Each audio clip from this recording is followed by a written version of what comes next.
없으면이라는 제목으로 오늘 나누겠습니다. 우리 옆 사람과 인사 나눕니다. 사랑하며 살아도 모자란 세상입니다. 이거 한 줄도 못 따라하면 이거 치매 걸릴 수 있어요. 다시 사랑하며 살아도 모자란 세상입니다. 모자란 세상입니다. 아멘. 참 우리가 참 이렇게 연결해서 얘기하는 걸 잘 해야 돼. 머리가 지금은 자기가 자기 믿음을 지키기도 어려운 그런 시대입니다. 이런 시대에도 우리가 신망의 정신으로, 신망의 신앙심, 신망, 믿으신 바랄망, 사랑에 해서 신망의, 옛날에 많이 들어봤죠. 그런 신망의 우리 신앙심을 가지고 살아가는 여러분들 정말 멋지십니다. 우리 옆 사람에게 서로에게 칭찬해 줍시다. 집사님 멋지십니다. 멋지십니다. 당신은 멋지십니다. 칭찬은 고래도 춤추게 한다, 그런 말이죠. 여러분, 여러분들이 예배를 소중히 하는 것은 하나님을 사랑하는 마음이 있기 때문에 그래요. 사랑하는 사람 어때요? 자주 만나고 싶고 또 만나고 싶고 그러면서 만나고 또 만나고 하면서 친밀해지잖아요. 우리 하나님과 우리와의 관계도 그래요. 하나님은 예배하는 곳에 함께 하신 줄 믿습니다. 아멘. 하나님은 또 예배하는 자를 찾으시고 예배하는 여러분들을 사랑하는 거예요. 절대적이고 위대하신 강하신 우리 하나님이 우리를 사랑하는 그 사랑이 가장 최고의 사랑입니다.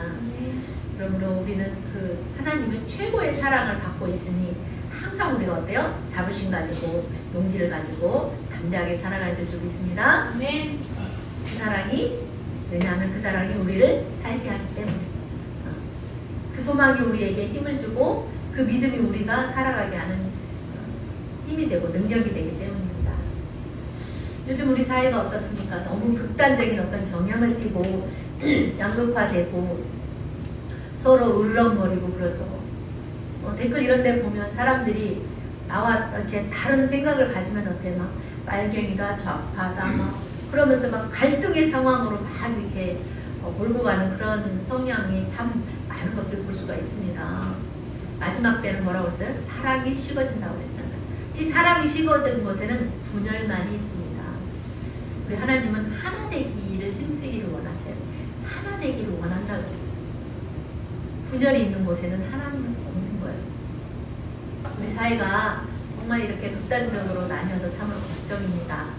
오늘 우리는 바울 사도가 고린도전서 13장에서 믿음, 소망, 사랑 중에 그 중에 제일이 사랑이라고 이렇게 강조하면서 사랑이란 무엇인가에 대한 정의라고 하면 정의일 수 있는데 좀 심도 깊게 그렇게 우리에게 가르쳐주는 것을 통해 은혜 받는 시간이 되었으면 좋겠습니다. 우리를 살아가는 우리에도 믿음도 있죠. 여러분 믿음도 있죠. 소망도 있고 사랑도 있어요. 그런데 오늘 말씀은 그 중에서 사랑이 얼마나 위대한 힘이 있는가를 가르쳐주고 있죠. 우리 하나님은 사랑 그 자체이기 때문에 사랑보다 더 위대한 것은 없습니다. 하나님이 이 땅에 우리 인간들에게 세상 모든 만물에게 행하시는 그 모든 것들은 하나님의 사랑이 있기 때문에 그렇게 하시는 거죠. 그래서 오늘 본문 13장은 사랑장이다, 사랑의 창가다 이렇게 부제가 달려있죠. 바울 사도는 그런데 이 앞장에서 보면 은사에 대해서 얘기를 해주고 있습니다. 그러다가 갑자기 13장에 와서 사랑이란 무엇인가에 대해서 이 고린도 교회 보내는 편지를 통해서 온전한 가르침을 주고 있는 것을 볼 수가 있는데요.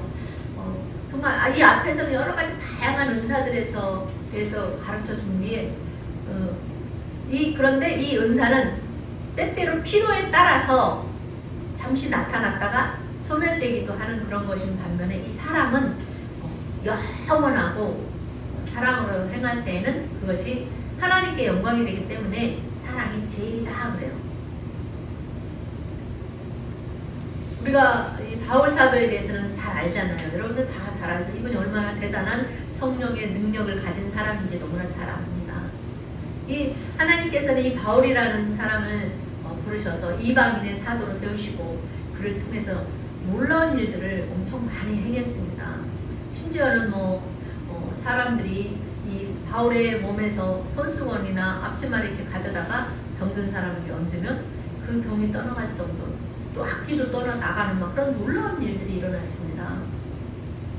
또 한 번에 이 멜린데 섬에 표류됐을 때 막 비도 오고 춥고, 그러니까 거기 원주민들이 이 표류한 이들에게 막 특별한 동정을 베풀어줍니다. 그래서 원주민들이 불을 피워주고 막 그들을 맞아주고, 그러다가 이 바울이 불을 피우는 가운데 나무 한 묶음을 갖다가 거기다 불에다 탁 던져줬는데 갑자기 독사가 나와서 바울의 손을 확 물어버리잖아요.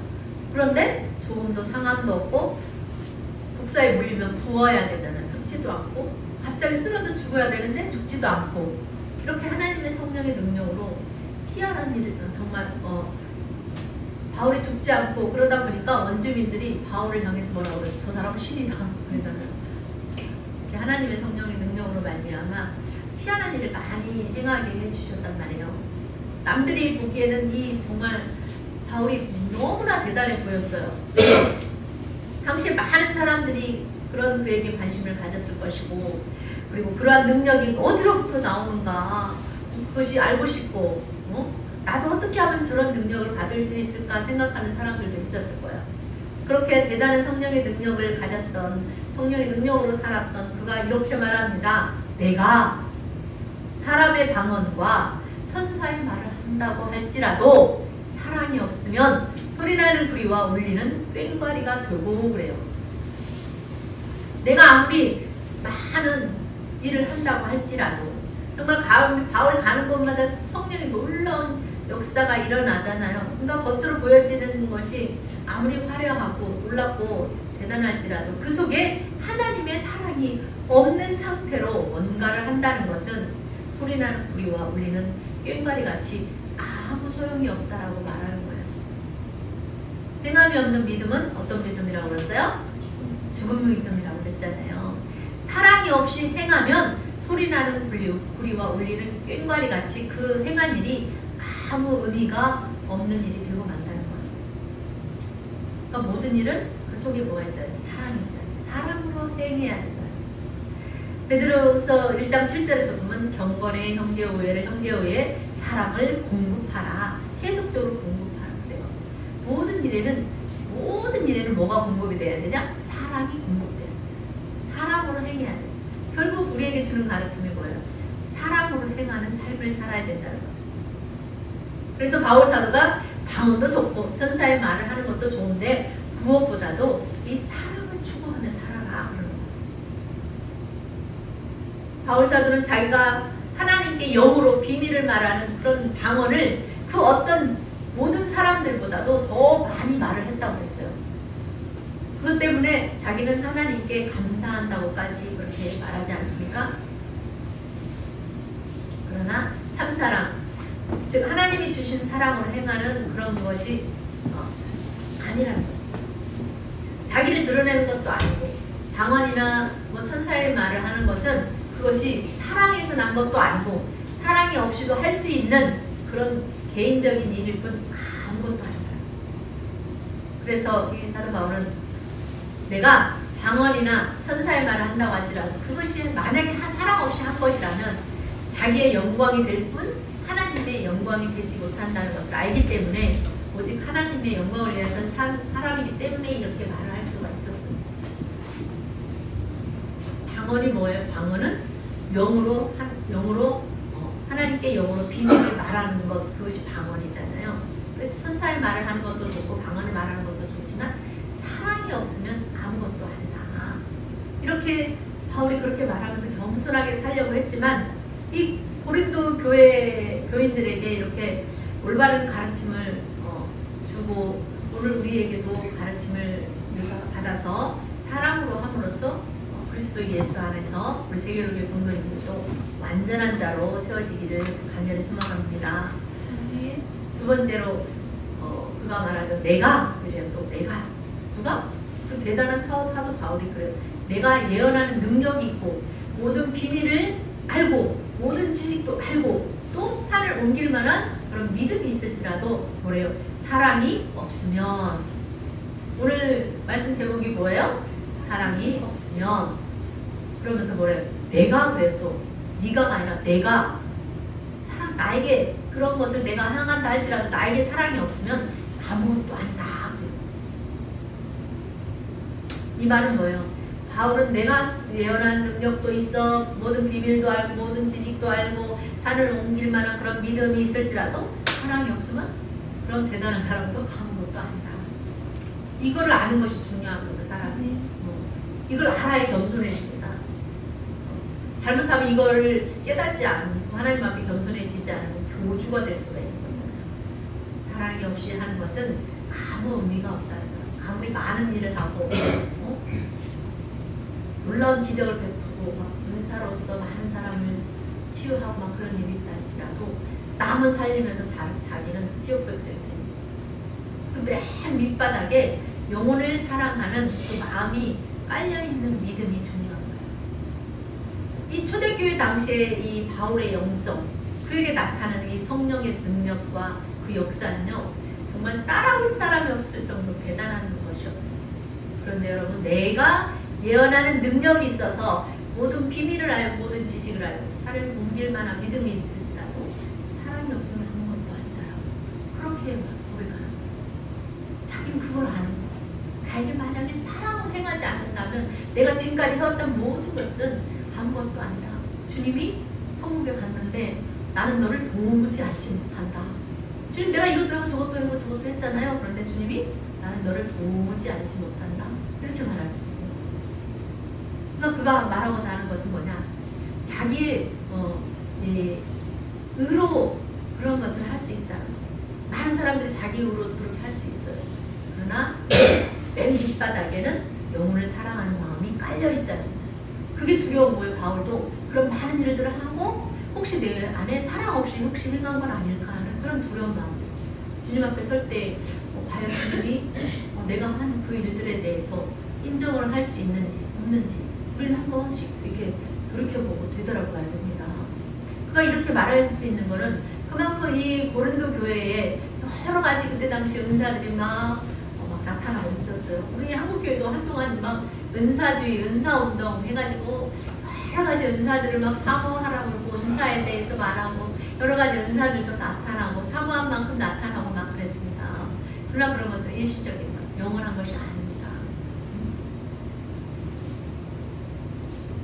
그 은사를 사용한 사람들이 그 사람들 안에 사도 바울처럼 이렇게 겸손한 마음으로 만약에 내가 사랑이면 그런 일을 행한 내 안에 사랑이 없으면 아무것도 아니다라는 것을 깨달았다면 그때 당시에 그 성령의 놀라운 역사들을 행했던 목사들이 지금까지도 여전히 동일한 일을 하고 있었어야 될 거예요.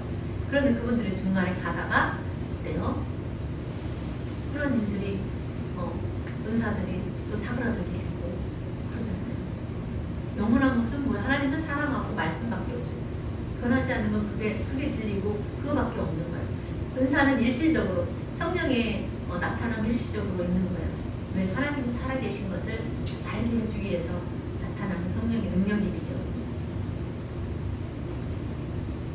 그래서 자기에게 있는 그런 여러 가지 은사들을 말하면서 그들에게 성령에 나타나는 그 능력에만 너희가 집중하지 말고 사랑을 구해라.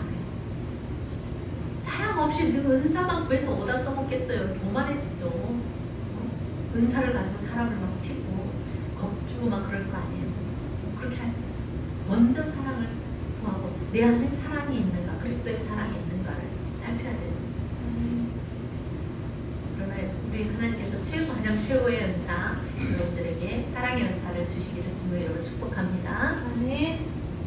그래서 이 바울은 내가 여러 가지 은사도 있고 능력도 있고 믿음이 있다고 할지라도 사랑이 없으면 아무것도 아니다. 우리가 여기 교회 앞에 맨날 나오고 예배드리고 뭐 열심히 신앙생활을 하는 것 같다고 할지라도 우리 안에 사랑이 없으면 뭔 소용이 있어요.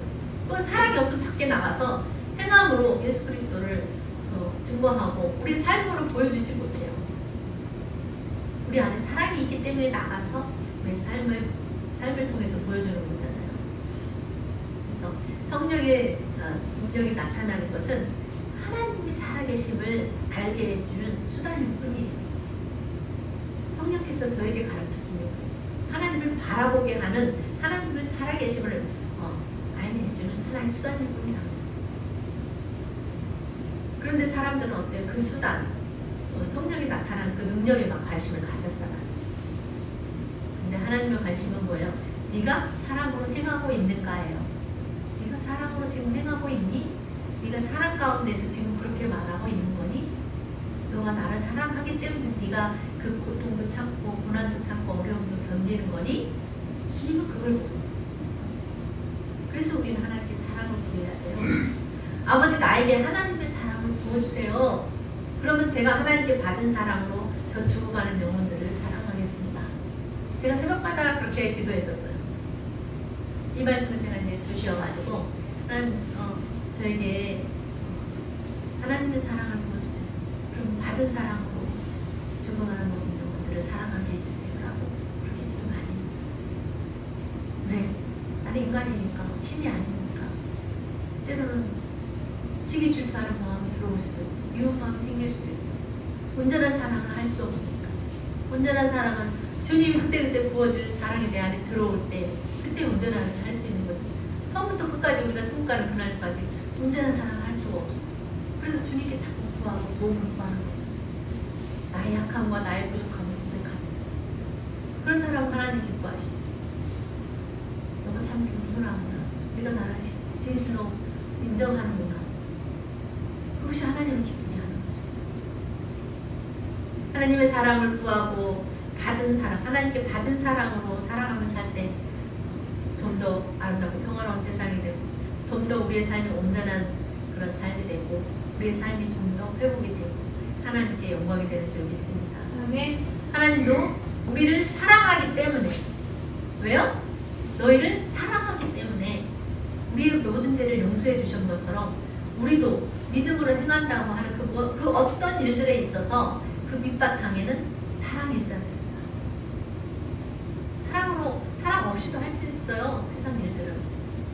그러나 우리 크리스찬에게는 그 밑바탕에 하나님의 사랑이 있어요. 바울 사도가 이렇게 겸손하게 말할 수 있는 것은 하나님에 대해서, 하나님이 어떤 분인지 그분을 좀 더 인격적으로 더 우리보다 조금 더 많이 알았기 때문에, 인격적인 만남이 더 많이 있었기 때문에.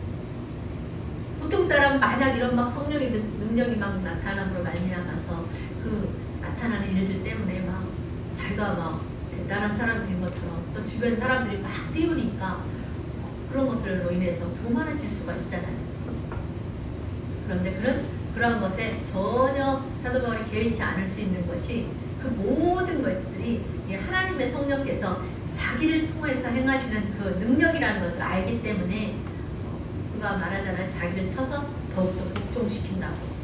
겸손하게 그렇게 살아감으로써 변절되지 않는 종이 되는 종. 그렇게 사도 바울이 변질되지 않고 하나님의 멋진 종으로 끝까지 쓰임받을 수 있었던 것이 하나님에 대해서 알고 겸손한 삶을 살았기 때문이죠.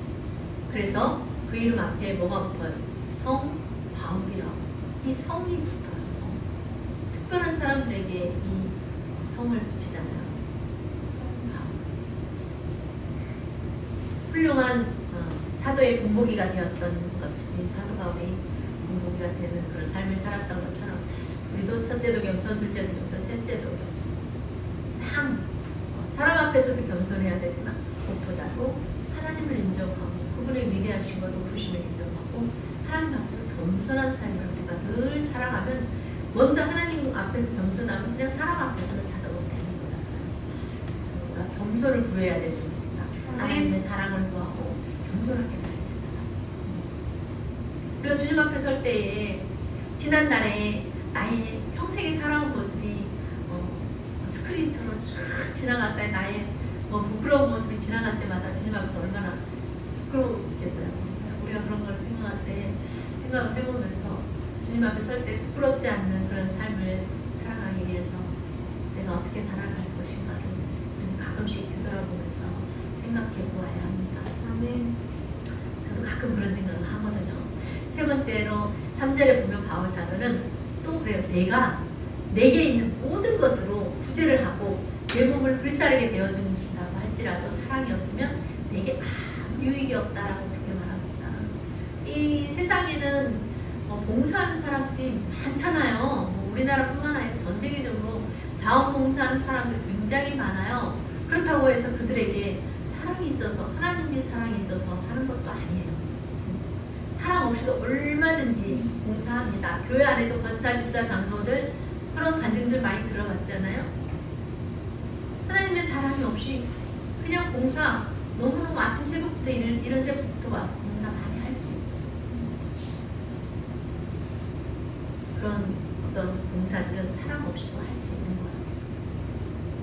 그래서 어때요? 얼마나 많은 사람들이 자기 돈 수억씩 내놓으면서 연예인들도 그렇고 기업들도 그렇고 사랑 없이도 자기 돈을 들여서 구제합니다.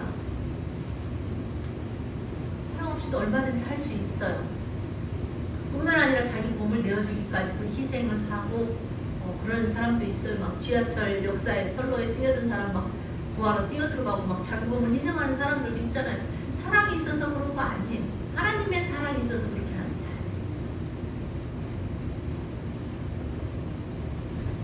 그것들 사랑이 없이도 할 수 있는 일들입니다. 그런데 그가 말하죠.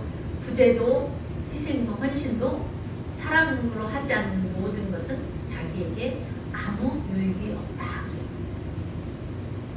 그러면서 사랑은 하면서 4절부터 15가지 사랑의 특징에 대해서 언급을 해줍니다.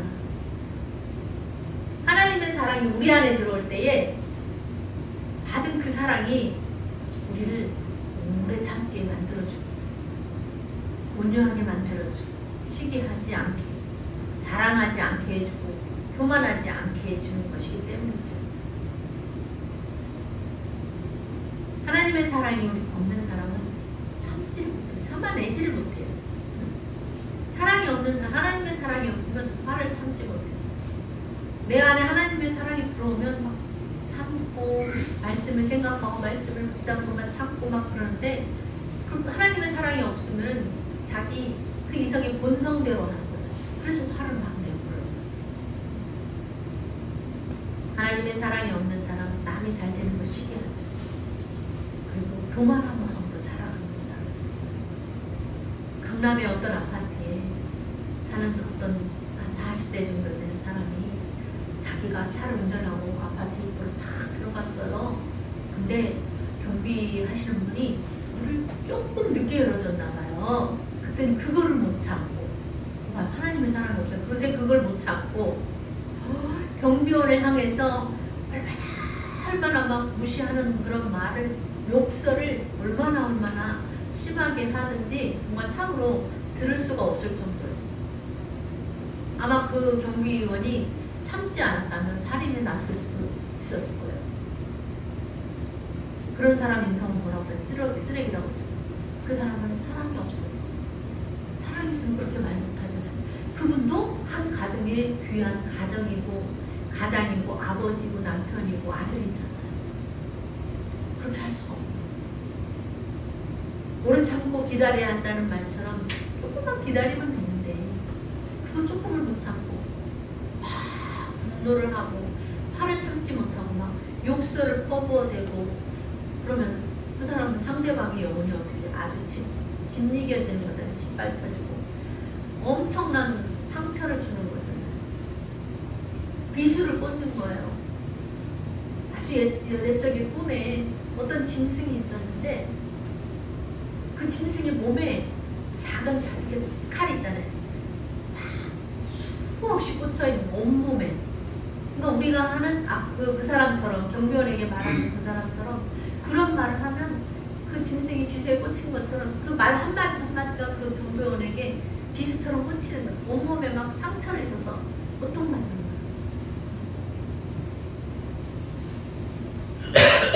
사랑이 없으면 그래요.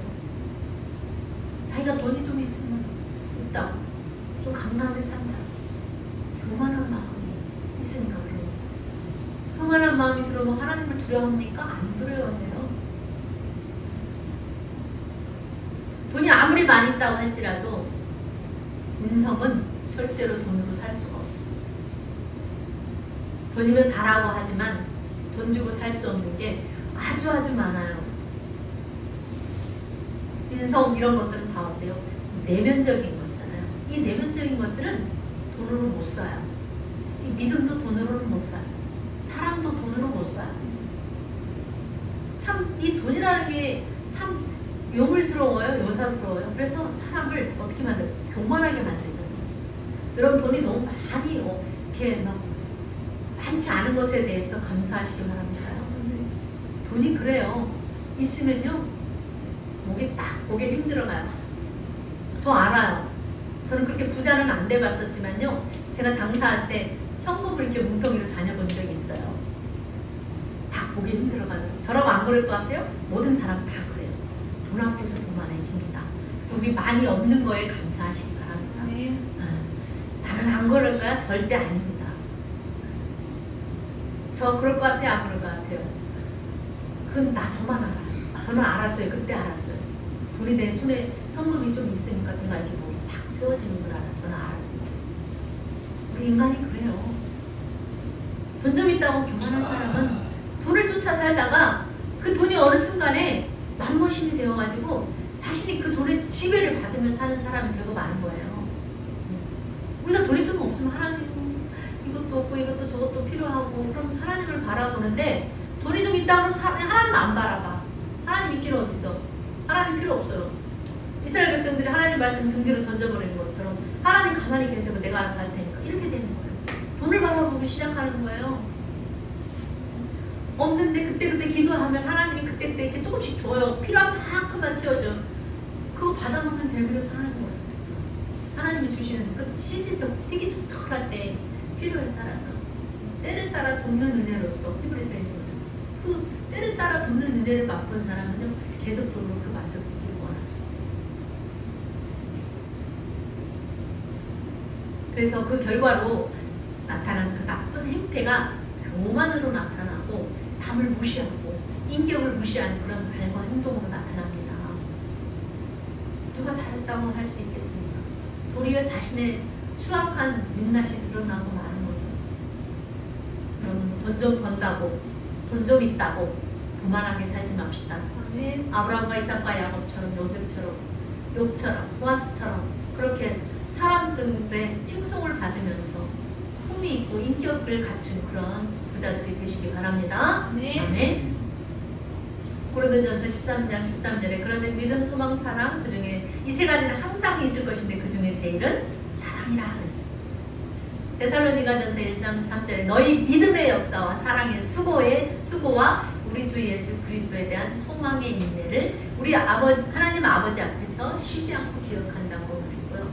또 데살로니가전서 5장 8절에 우리는 낮에 속하였으니 근신하여 믿음과 사랑의 흉배를 붙이고 구원의 소망의 투구를 쓰자 그래요. 여러분 한 주간도 사랑을 추구하며 삽시다. 아멘. 사랑하기 때문에 어떤 가수의 사랑하기 때문에 노래도 있는 것처럼 하나님이 우리를 사랑하기 때문에 우리를 먼저 불러주셨고 자녀 삼아주셨습니다. 하늘의 별과 같고 바다의 모래같이 수많은 사람들 중에 나를 불러주시고 우리를 불러주시고 선택하여 주시고 자녀 삼아주신 것, 이거 돈으로 비교할 수 있습니까? 돈은 조금 살아간 데에 없어서 불편할 뿐이에요. 그냥 또 그 시기절이 지나가면 또 해결이 되기도 하고 그렇게 살아가게 되더라고요. 근다고 돈 없다고 그래서 죽는 사람 뭐 특별한 경우 아니고 다 사라지잖아요 또. 네. 우리의 삶 속에서 우리의 이웃들과의 관계 속에서 사랑은 오래 참아주는 거예요. 참고 기다려주는 거예요. 우리 지난 청년부 할 시절에도 성령께서 그런 말씀 주셨거든요. 오래 참아 기다려줘라. 막 청년부 하다 보면 속이 답답할 때도 있어요. 그랬더니 성령께서에게 그러시는 오래 참아 기다려주라. 기다려줘. 시간이 되면 돌아오고 이렇게 말씀하는 이렇게 들어오고 말씀의 은혜를 받기 바랍니다. 기다려주라. 술을 먹고 뭐 무슨 짓을 하고 해도 그냥 기다려주는 거예요. 우리 사모님도 제가 막 예전에 술 좋아하고 그럴 때는 속상하고 막 그랬는데 그걸 다 내려놓고 알았어요. 이제 주님께 맡길게요. 그냥 문제를 불려버렸어요. 불려보내는 거라고 그랬죠. 근데 이제는 죽이든지 살리든지 하나님이 알아서 하세요. 그러니까 와서 예배 때마다 말씀의 은혜를 받는 게 제가 여기서 보면 보이잖아요. 예전에 그 먼 데서 바쁜데 처음에는 한 달에 한 번 오더라고. 그러더니 어느 날부터 한 달에 2번 오고, 어느 날부터 3번 오고, 어느 날부터 한 달에 4번. 하루만 쉬어도 와서 예배를 드리고 가더라고요, 사모님. 근데 하나님 어느 날 갑자기 딱 끊게 해주셨어요.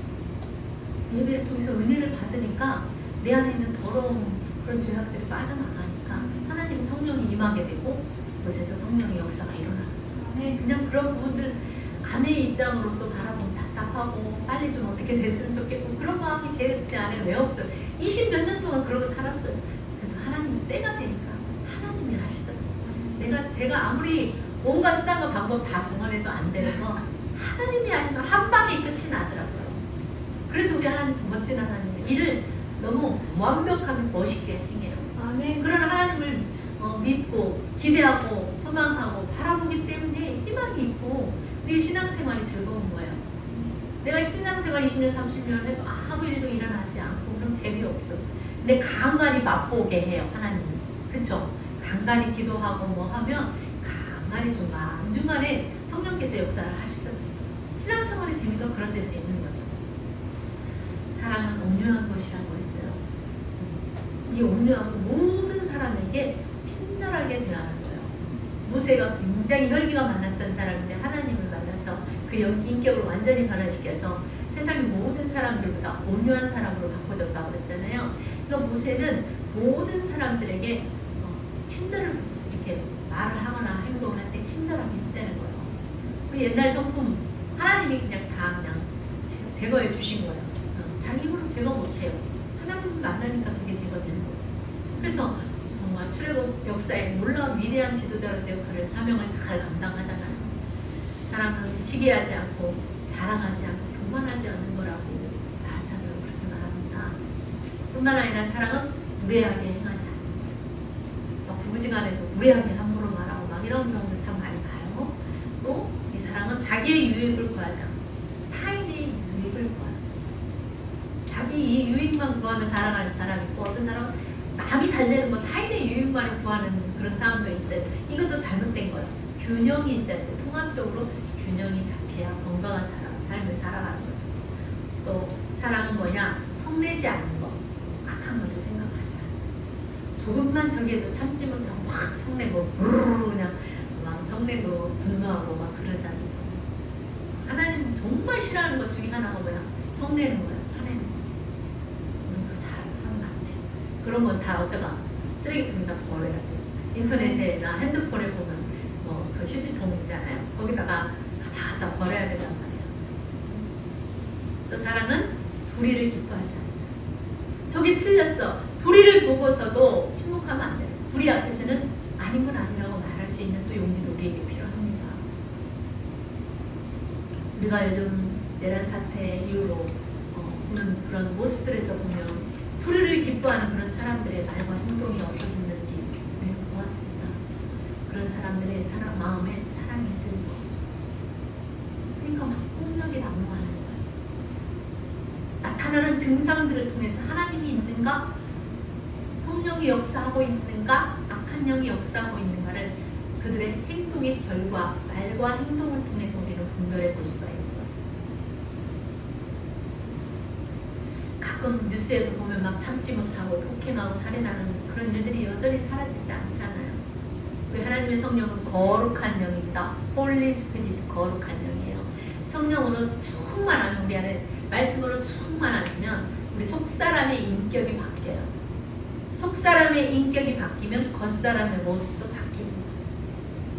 근데 하나님이 없이 살면 겉에만 막 치장하고 회칠한 무덤처럼 겉을 화려하게 치장을 하잖아요. 하나님을 만나게 되면요, 기존에 추구했던 것을 다 내려놓게 되고 남을 의식하지 않게 돼요. 그럼 다 꾸미지 않게 돼요. 저도 보니까 그래요. 다 내려놓게 되더라고요. 남을 의식하지 않게 되고 내가 중요한 것이 내가 남을 보여주기 위한 인생을 살아가는 게 아니잖아요. 내가 어떤 줏대를 가지고 어떤 잣대를 가지고 말씀대로 줏대를 가지고 살아가느냐가 중요한 거지 우리 남에게 보여주기 위해서 살아가는 인생 되지 않았으면 좋겠습니다. 네. 여러분의 속사람이 바뀌는 은혜가 있기를 바랍니다. 네. 여러분의 인격이 멋있는 인격을 가진 사람들, 남자의 품격 막 이런 거 있는 것처럼 내 인격이 변해야 돼요. 우리 안에 어둠의 그림자는 누구에게나 어떤 사람의 어둠의 그림자가 조금 있는 사람이 있고 많이 있는 사람이 있을 수가 있어요. 그러나 하나님을 믿음으로 하나님의 말씀으로 우리의 영혼을 어떻게 하는 거예요? 정화시키는 거예요. 예배를 통해서 우리 영혼이 씻어져요. 정화돼. 더러운 부분들, 악한 부분들을 몰아내는 거예요. 말씀이 들어오면 어둠이 물러가는 거예요. 빛이 임하면 어둠이 물러가는 거죠. 하나님의 말씀은 빛이라고 그랬잖아요. 그 말씀이 또 살아있고 그 말씀은 우리 영혼을 살리는 거예요. 우리 영혼이 정화가 돼요. 우리가 마치 샤워하는 것처럼 말씀의 물로 오늘도 샤워를 하는 거예요. 여러분 샤워링. 말씀의 물로 물도 씻고 가는 거예요. 그나마 우리가 이렇게 이 정도 살아가는 게 뭐예요? 그나마 하나님을 믿고 예배하기 때문에 우리가 그나마 이만큼 살아가는 거지. 우리가 하나님을 못 만났다면 세상 사람은 똑같아요. 우리도 더럽고 추악한 인생일 수밖에 없는 거죠. 그런 나라는 과거에 나의 모습이 그런 사람이었다는 것을 우리가 인정하고 시인하고 고백하면 하나님밖에 겸손하게 살아갈 수가 있습니다.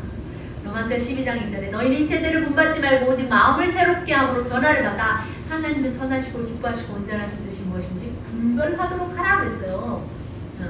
새 사람을 입어야 한다고, 너희 마음을 새롭게 해야 된다고, 새롭게 함으로 변화를 받아야 된다고 그래요. 그렇게 된 사람이, 새 사람을 입은 사람은 진리로 함께 기뻐한다. 하나님으로 인하여, 하나님 한 분으로 인하여 기뻐하고 하나님 한 분으로 인하여 만족하는 삶을 살아갈 수가 있습니다. 그럴 때 그런 하나님과 내가 하나가 되고 만족하는, 주님으로 만족하는 삶을 살아갈 때 하나님은 그 사람을 통해서 일하시기 시작하는 거예요. 여기까지 되지 않는 상태에서 왜 하나님은 우리에게 뭔가를 행해주지 않느냐고. 그렇지만 하나님 편에서 아니야, 아직 조금 덜 됐어. 좀 덜 채워졌어. 기도의 분량이 채워져야 되는 것처럼 하나님이 보시는 조금만 더 컵에 물이 가득 찬 다음에 한 번 더 부어줘야 넘치는 거예요. 우리가 찰랑찰랑까지만 가면 안 돼요. 흘러 넘치는 여기까지 가야 주님이 그 다음부터 일하시는 거예요. 내가 지금 덜 찼나 찰랑찰랑하나 넘친가, 이거는 구별을 해볼 수가 있어요. 교회 생활이 세상과 다른 것은 뭐예요? 세상에 알 수도 없고 볼 수도 없는 우리가 평안과 기쁨을 누리기 때문입니다. 우리 영혼이 오늘 이날에 주님의 말씀 안에서 우리 영혼이 쉼을 얻고 안식을 누리는 거예요. 이런 정화가 일어나지 않으면 죄악과 불신과 더러움의 그 때가 우리의 영혼을 계속해서 더럽게 하고 우리의 평안을 깨뜨리고 우리의 평화를 깨뜨리기 때문입니다. 우리는 세상이 알 수 없는 이 맛을 알았기 때문에 하나님께 받은 그 사랑 때문에 하나님을 예배하며 기뻐하는 거예요. 13절 말씀하는 거죠. 그런 즉 믿음, 소망, 사랑, 그것에 이 세 가지는 항상 있을 것인데 그 중에 사랑은 제일이다. 여러분 한 주간도 허다한 죄들과 직면할 것입니다. 그러나 사랑은 허다한 죄를 덮는다고 했습니다. 어떤 사람이 남편 교통법규 위반했는데 그 고지서가 자꾸 날라올 때마다 그것을 하나하나 이렇게 모아가지고 그것을 가지고 어떤 일이 생길 때마다 그걸 탁 내밀면서 남편을 힘들게 하는 거예요. 그런데 어떤 프로그램에 나와서 자신을 직면하게 됩니다. 남편도 자신을 직면하게 되고 하면서 남편이 그래도 이혼을 원치 않는다고 하는 그 말을 듣고 아내가 자신의 잘못을 뉘우치고 그 고지서를 그 자리에서 찢어버리고 이제는 잊어버리겠다고 하면서 극적인 화해를 하는 것을 보았습니다. 쓰레기 같은 나쁜 감정들은 이렇게 차곡차곡 쌓아놓으면 안 돼. 쓰레기통에다 버려야 돼요. 네. 자, 쓰레기통 기억하세요. 핸드폰에 쓰레기통, 인터넷에 있는 그 쓰레기통에 버려야 돼. 생각 안 하면 버려. 내가 안 되면 주님께 우리가 기도로 도움을 구해야 되죠. 지금까지 그 아내가 지금까지 남편의 잘못을 덮어주기로 한 거예요. 사랑은 허다한 죄를 덮어준다. 허물을 덮어준다. 우리도 예수님이 나의 죄를, 하나님이 나의 죄를, 예수님의 십자가를 흘리신 그 보혈로 나의 죄를 덮어주셨고 나를 보지 않고 너에게 덮여있는 그 피를 보겠다고. 그래서 유월하여 넘어간 거잖아요. 우리를 보면 우린 다 죽어야 돼. 그러나 우리가 십자가에 피 흘려 죽으신 예수님의 그 보혈의 피 공로를 의지하여 오늘도 살아가는 거죠.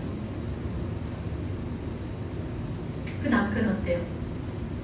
해방감을 맞았고 용서할 때 본인도 해방을 느끼고 자유하고 그 안에도 자유가 환하게 잘 그 집은 잘 마무리가 됐습니다. 여러분 덮어주는 은혜로 사시기 바랍니다.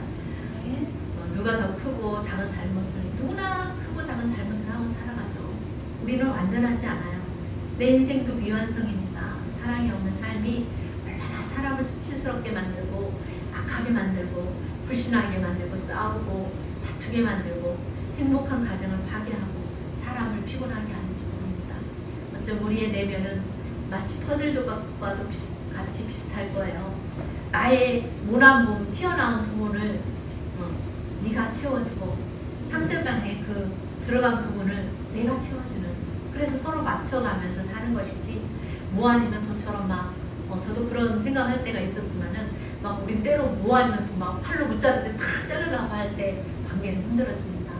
우리 이런 생각을 바꾸고 저도 바꾸고 한 주간도 조금 뭔가 하나 이번 주간 하나 동안에 내가 뭔가 한 가지는 실천해봐야지 하면서 막 또 식탁에도 써놓고 책상에도 써놓고 주방에도 써놓고 화장실에도 써놓고 막 이러면서 그런 몸부림이 있어요. 그런 사람을 하나님 도와줍니다. 저도 지난 주간에 이렇게 딸과 이런저런 그런 이야기 나누면서 내가 모르고 있었던 나를 발견하게 되었습니다. 우리 모두는 서로에게 도움을 주고 받으면서 살아가는 거예요. 그러면 세상이 정말 살만한 세상이 되지 않겠습니까? 네. 한 주간도 우리가 오래 참고 인내하면서 온유하고 교만하지 않고 불의에 행하지 않으며 성내지 않고 악한 것을 생각하지 않고 불의를 기뻐하지 않는 진리와 함께 기뻐하는 그런 살기를 힘씁시다. 그러면 하나님께서 우리로 모든 것을 참고 모든 것을 믿고 모든 것을 바라며 모든 것을 견디게 해주실 것입니다. 하나님의 사랑을 받아서 서로 사랑하며 사는 그런 행복한 가정, 행복한 사람들이 되기를 주님의 이름으로 축원합니다. 아멘. 다 같이 우리 말씀 생각하면서 기도하고